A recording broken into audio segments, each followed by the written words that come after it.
Cardiologist, جب ہم دل کے مریض ہو جائیں تو ہم کارڈیولوجسٹ کو دکھاتے جا کر کے، ہم اہل غیر کو نہیں دکھاتے. جسے موڈ میں آیا یہاں تو ہمارے محلے میں بیٹھ کے اچھا رہے دکھا دو، 10 روپئے دوائی دے کر کے صحیح ہو جاؤ، دکھاتا ہے کوئی تیار ہوتا ہے؟ کوئی تیار نہیں ہوتا. اب دکھائیں گے کس کو؟ جو دل کا ماہر ہوگا اس کو دکھائیں گے. اچھا اگر دانت میں درد ہو جائے تو کس کو دکھائیں گے؟ ڈینٹسٹ کو دکھائیں گے.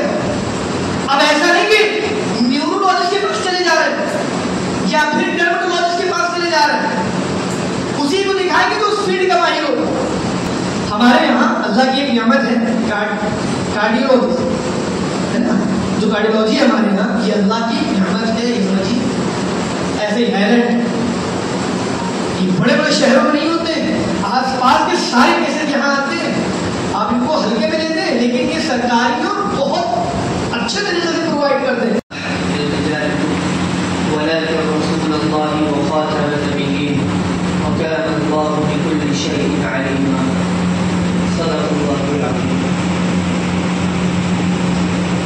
اللہ تعالیٰ کا بہت بڑا احسان کہ اللہ تعالیٰ نے ہمیں امت محمدیہ میں پیدا فرمایا. اللہ اگر چاہتے تو ہم کو کسی اور قوم میں پیدا کر سکتے تھے، لیکن ہم نے اور آپ نے اللہ تعالیٰ سے کوئی ریکویسٹ نہیں کی، یا ہم نے اور آپ نے اللہ تعالیٰ سے کوئی اپلیکیشن نہیں لگائی تھی کہ اللہ تعالیٰ آپ ہم کو اسلام اور مسلمان کے گھر میں پیدا کیجیے.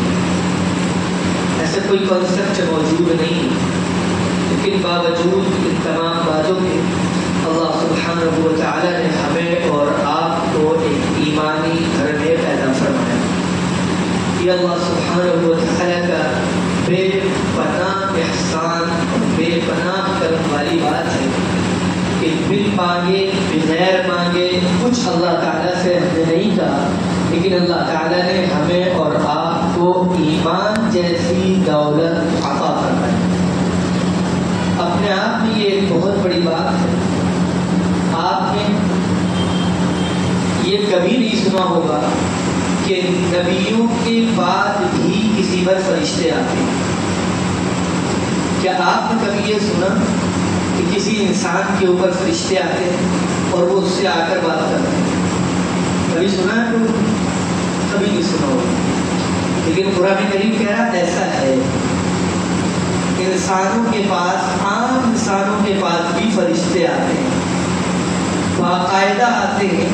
اور قرآن کریم تو یہاں تک کہا ہے کہ جب وہ آتے ہیں تو ان کی ڈیوٹی یہ ہوتی ہے، ان کا ورک یہ ہوتا ہے، ان کا کام یہ ہوتا ہے کہ وہ ایک چیز بڑی زبردست کرتے ہیں. اور وہ کیا کرتے ہیں؟ ان کا کام یہ ہوتا ہے کہ وہ ایک طریقے سے انسان کے دل میں ایک سکینت پیدا کرتے ہیں، ایک چیز پیدا کرتے ہیں کہ جس سے انسان کو کوئی پریشانی اور کوئی دقت نہیں ہوتی. وہ ان لوگوں کے لیے ہوتا ہے کہ جو لوگ ان الذین قالوا ربنا اللہ، یقیناً وہ لوگ جنہوں نے یہ کہا کہ ہمارا رب اللہ ہے، ہمارا پرمیشور اللہ ہے، ہمارا گاڈ، ہمارا لاج، ہمارا سب کچھ کرنے دھرنے والا اللہ ہے، ہمیں سسٹین اللہ کرتا ہے. جن لوگوں نے یہ کہہ دیا ثم استقاموا، اور صرف اتنا کہا نہیں، اس پر وہ انسسٹ کرنے لگے اور ایمفسائز کرنے لگے اور اس پر وہ جم گئے اور بندوقیں کے ساتھ جم گئے اور ادھر ادھر نہیں ہٹے. ثم استقاموا تتنزل علیہم الملائکہ، اللہ تعالیٰ کا یہ اعلان ہے کہ ہم ان لوگوں کے اوپر فرشتوں کو بھیجتے ہیں. یہ نہیں کہا کہ صرف نبیوں پر فرشتے آتے ہیں، صرف رسولوں کے پاس فرشتوں کو بھیجا جاتا ہے، بلکہ اللہ تعالیٰ کا نظام یہ ہے کہ جو لوگ یہ کہہ دیتے ہیں کہ اللہ ہم آپ پر ایمان لائے، آپ کے رسول پر ایمان لائے اور آپ کی کتابوں پر ایمان لائے، اور جتنی بھی آپ کی چیزیں ہیں اور جن جن چیزوں پر ایمان لانا ہے کہ اللہ ہم اس چیز پر ایمان لائے، اس پر جب دے. تو اللہ تعالیٰ فرماتے ہیں پھر میرا قانون یہ ہے، میرا کانسٹیٹیوشن یہ ہے، میرا لا یہ ہے کہ پھر ہم یہ کرتے ہیں تنزل الملائکہ، کہ فرشتوں کو ہم بھیجتے ہیں. اور فرشتے کیا کرتے ہیں پتہ ہے؟ فرشتے کہتے ہیں وَلَا تَخَافُوا وَلَا تَحْزَنُوا، کرو کسی کا، دنیا میں جو کوئی بھی طاقت ہے کسی کا خوف مت کرو، ولا تحزنوا، کسی بات پر غم مت کرو، کسی بات پر غم مت کرو۔ یہ کن لوگوں کے اوپر فرشتے اترتے ہیں؟ یہ ان لوگوں کے اوپر اترتے ہیں کہ جو حقیقی معنوں میں ایمان لے کر آئے اور ایمان پر جھک گئے، ایمان پر ثابت قدم ہو گئے۔ ان کے اوپر حالات کے تھپیڑے آئے لیکن وہ حالات سے نہیں گھبرائے۔ قرآن کریم نے یہ بات بھی ان لوگوں کے بارے میں بیان فرمائی ہے کہ کچھ لوگ اللہ کی عبادت ایسے کرتے ہیں جیسے کسی شور پر کھڑے ہو، جیسے کسی ساحل پر کھڑے ہو، جیسے سمندر کے کنارے کھڑے ہو، اور وہ عبادت ایسے کرتے ہیں کہ اگر ادھر کی ہوا چلتی تو ادھر ہو جاتے ہیں، اور اگر ادھر کی ہوا چلتی ہے تو ادھر ہو جاتے ہیں۔ قرآن کریم کے الفاظ سنیے، وَمِنَ النَّاسِ مَن يَعْبُدُ اللَّهَ عَلَىٰ حَرْفٍ، کچھ لوگ ایسے اللہ کی عبادت کرتے ہیں جو کسی کونے پر کھڑے ہو کر کرتے ہیں۔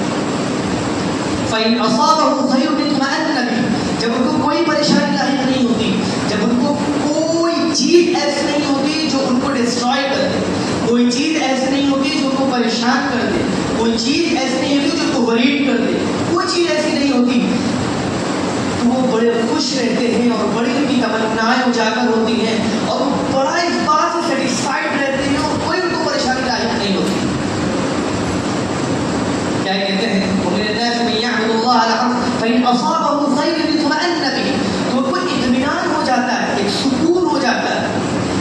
لیکن دوسرے اینگل کی طرف آئی جو قرآن نے کہا ہے وَإِنْ أَصَابَتْهُ فِتْنَةٌ انقلب عَلَىٰ وَجْهِهِ، ایک حالات ان کے اوپر یہ آتے ہیں کہ جب حالات کے تھپیڑے الٹے چلنے لگتے ہیں، یعنی حالات ہمارے موافق نہیں ہوتے ہیں، ہم جو سمجھتے ہیں کہ ایسا ہونا چاہیے تھا کہ مسجد کے اسپیکر نہیں اترنے چاہیے تھے اور نہیں اترے تو خوش رہتے ہیں، اور جیسے ہی مسجد کے اسپیکر اترتے ہیں تو وہ ناراض ہونے لگتے ہیں، اور ناراض نہیں ہوتے بلکہ ہوتا یہ ہے فتنہ انقلب علی وجہہ، کہ وہ دھیرے دھیرے پیر کے بل ان کی طرف پلٹ جاتے ہیں، مطلب ان کی بات کو فالو کرنے لگتے ہیں، ان کو امیٹیٹ کرنے لگتے ہیں، ان کو ایکسپٹ کرنے لگتے ہیں، جہاں بھی یہ حالات آتے ہیں یہ فوراً پلٹ جاتے ہیں اس کی طرف۔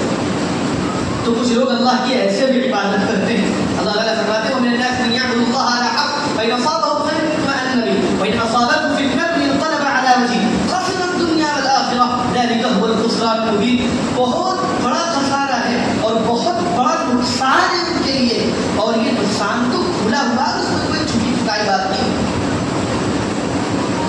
تو یہ اللہ تعالیٰ نے ایک سسٹم، ایک مینجمنٹ جو قرآن کریم نے بیان کیا وہ بڑا زبردست اور بڑا ہماگیر ہے۔ اسی طریقے سے اللہ تعالیٰ نے انسانوں کو جو چیز عطا فرمائی ہے وہ چیز ہے ایمان۔ آج کل مارکیٹ میں ہوا یہ ہے کہ سوشل میڈیا کے ذریعے بہت ساری چیزیں ڈیولپ کی گئیں اور اتنی زیادہ چیزیں ڈیولپ کی گئیں اور اتنا زیادہ لوگوں کو مطلب یوں کہہ لیجیے کہ ان کے ایمان کو ڈسٹرائے کرنے کے لیے اور ان کو پریشان کرنے کے لیے جو حرکتیں اور جو سازشیں کی گئی ہیں اور کی گئی ہیں وہ ایک الگ چیز ہے، بلکہ ان چیزوں کے بارے میں قرآن نے بہت پہلے ہم کو بتا دیا تھا کہ دیکھو ایسے ایسے حالات تمہارے سامنے آئیں گے اور تمہیں یہ چیزیں برداشت کرنا پڑے گی اور تمہیں ایسے ایسے جھیلنا پڑے گا۔ یہ بات خود قرآن کریم نے بیان فرمائی۔ قرآن کریم نے بہت کلیئر کٹ انداز میں ایک بات کو یہ بھی کہا کہ دیکھو جس دور میں تم رہو اس دور کے لوگوں کا، اہل کتاب کا نظریہ قرآن کریم نے بیان کیا ہے۔ ایک بات ہے اس دور میں پورا میڈیا کس کے ہاتھ میں، کوئی بتا سکتا ہے؟ کس کے ہاتھ میں؟ جی اس کے ہاتھ میں، پورا میڈیا ان کے ہاتھ میں ہے۔ قرآن کریم نے کہا ہے کہ ان کی جو چوائس ہوتی ہے، ان کی جو خواہش ہوتی ہے، ان کی جو تمنا ہوتی ہے وہ قرآن کریم نے بیان کی، اور اس قرآن کریم کی تمنا کو ہم بہت چھوٹے سے ایگزامپل سے ایک بات بھی سمجھیں گے۔ قرآن کریم نے کہا ہے کہ وَدَّ كَثِيرٌ مِّنْ أَهْلِ الْكِتَابِ، جو اہل کتاب ہیں، اہل کتاب سمجھتے ہیں، جیوز ہو گئے، کرسچن ہو گئے، یہ سب اہل کتاب رہتے ہیں۔ جو اہل کتاب ہیں ان کی ایک منشا ہے، ان کی ایک چاہت ہے، ان کی ایک خواہش ہے، ان کی ایک چوائس ہے، ان کی ایک پسند ہے، وہ اس چیز کو فیور کرتے ہیں، وہ اس چیز کو لائک کرتے ہیں۔ کیا ہے وہ چیز؟ وہ چیز یہ ہے کہ جو شخص ایمان والا ہو اس ایمان والے سے ایمان کو کیسے ہم کھینچ لیں. قرآن کریم کے الفاظ میں اگر دیکھیں گے تو قرآن کریم کہتا ہے وَتَكَثِيرٌ مِّنْ أَهْلِ الْكِتَابِ لَوْ يَرُدُّونَكُمْ مِن بَعْدِ إِيمَانِكُمْ كُفَّارًا. ان کی چاہت، ان کی منشا، ان کی خواہش، ان کی تمنائیں، ان کی آرزویں یہ ہے کہ وہ یہ چاہتے ہیں کہ اگر کوئی ایمان لے آیا ہے تو ایمان کیسے ڈسٹروائے کرنا. جو قرآن کریم کا بیان ہے. اور آج آپ دیکھ لیجئے ان کے پاس جہاں بہت سارے راستے ہیں ان میں بہت میجر راستہ، ان کے بگ ڈیل اگر ہم کہیں ان کے پاس کوئی چیز ہے تو وہ ہے سوشل میڈیا کا پلیٹ فارم. ابھی کل بھی ہم نے ایک بات کہی تھی کہ سوشل میڈیا کا جو سسٹم ہے، جو مینجمنٹ ہے، جو چیز وہ ہم کو پرووائڈ کر رہا ہے، جو چیز وہ ہم کو مہیا کر رہا ہے، وہ اتنا بڑا ظلم ہم سے کرا رہا ہے کہ اتنا بڑا ظلم فرعون کا بھی ہے. بلکہ فرعون کیا ابو جہل کا بھی. اچھا ابو جہل ہم سے اللہ کا انکار کراتا تھا، اللہ میں تو وہی مانتا تھا، لیکن ہم نبی کی رسالت کا انکار کراتا تھا. لیکن اس زمانے میں پورے کے پورے میڈیا، اور اگر میں ایک الفاظ آگے بڑھ کر کے کہوں تو باقاعدہ پوری کی پوری یونیورسٹیز، اٹلانٹا جارجیا کی پوری کی پوری یونیورسٹی اور باقاعدہ جو اس کے پروفیسرس ہیں وہ سب مل کر کے اس بات پر لوگوں کو کنونس کرنے پر محنت کر رہے ہیں کہ اللہ موجود نہیں ہے. اس زمانے کا کفر اتنا بڑا کفر نہیں تھا جو اس زمانے میں پایا جا رہا ہے. اس زمانے میں چھوٹا ہو یا بڑا، ہر ایک کو ایک آئیڈیالوجی کے ساتھ، ہر ایک کو ایک مائنڈ سیٹ کے ساتھ اس کو ویسی تعلیم دی جا رہی ہے، اس کو ویسی چیزیں ہاتھوں میں پکڑائی جا رہی ہے، ویسی کنٹینٹ مہیا کیا جا رہا ہے، ویسی ساری چیزیں سوشل میڈیا پہ مہیا کرائی جا رہی ہے. کیونکہ معمولی چیز ہے، اتنا خطرناک فتنہ اس سے پہلے نہیں آیا تھا. باقاعدہ میں اکثر بارہا اس چیز کو بتاتا بھی ہوں، اور یہ باقاعدہ اس کے پیچھے امریکہ کی جو تھنک ٹینک اس کے پیچھے وہ کام کرتے ہیں کہ پورے دنیا کے مسلمانوں کا مائنڈ سیٹ کیسے تیار کیا جائے، ان کی آئیڈیالوجیز کیسے بنائی جائے، ان کے خیالات کیسے ڈیولپ کیے جائیں. آپ سوچئے وہ رہتے ہیں امریکہ میں، صرف امریکہ کے لوگوں کو نہیں بناتے ہیں، وہ بناتے ہیں پوری دنیا کے مسلمانوں. اور انہوں نے باقاعدہ رپورٹ بھی ہے، بہت آسانی سے آپ لوگوں کو مل جائے گی. گوگل پہ رپورٹ موجود ہے، شاید 70 پیجز کی ہے، اس کو آپ لوگ سب لوگ پڑھ سکتے ہیں. باقاعدہ مسلمان کو 4 قسموں میں کیٹیگرائز کیا گیا ہے، اور یہ طے کیا گیا ہے کہ یہ مسلمان جب 4 قسموں میں ڈیوائڈ ہو جائیں گے تو پھر ان کو ہمیں کس طریقے سے بہکانا ہے. اور خاص طور پر میں یہاں یہ تذکرہ کر دوں، ان میں انہوں نے جس چیز کا سب سے میجرلی جس چیز کا تذکرہ کیا ہے اور سب سے بڑا ہتھیار جس چیز کو بنایا ہے وہ بنایا ہے سوشل میڈیا کا پلیٹ فارم. سمجھ ہی نہیں رہے. اور بڑی عجیب بات ہے، ان کی ایک عجیب آئیڈیالوجی، وہ یہ سوچ کے نہیں آتے ہیں کہ ہمیں یہ بتانا ہے کہ اسلام غلط ہے. وہ یہ بتاتے ہیں کہ اسلام کا لبادہ ہوگا، اسلام کا لباس ہوگا، اسٹرکچر اسلام کا لے کر کیا ہوگا، اور پھر اسلام کیا کہ کبھی کوئی پروفیسر کی شکل میں ہم دیکھتے ہیں انٹرنیٹ پر موجود ہوتا ہے، کبھی کوئی انجینئر کی شکل میں موجود ہوتا ہے، کبھی کسی شکل میں لوگ موجود ہوتے ہیں اور اس پر موجود ہوتے ہیں اور اپنی اپنی رائے الاپ رہے ہوتے ہیں اور قرآن کی کس آیت کا کیا ترجمہ کر رہے ہو تو کچھ معلوم نہیں. ایک بات ذہن میں آ کے یہ بھی آپ کر دوں، ہمارے عزیز دوست تھے، ہمارے ساتھ ان کا اٹھنا بیٹھنا تھا تو وہ انٹرنیٹ پر سننے لگے اور سنتے سنتے سنتے ایک دن آئے اور کہنے لگے کہ یہ مسئلہ میں سمجھ میں نہیں آتا. ہم نے کون سا مسئلہ ڈھونڈا، وہ مسئلہ بھی نہیں کیا. ہم نے کہا وجہ کیا ہے، کہنے کہ دلیل جو ہے اس کے خلاف ہے. ہم نے کہا دلیل اس کے خلاف ہے، آپ کو کیسے پتہ لگا؟ کہتے ہیں اسلام 360 سے. اس سے پتہ لگا اسلام 360. دیکھیے اسلام 360 ایک بڑا ٹاپک ہے.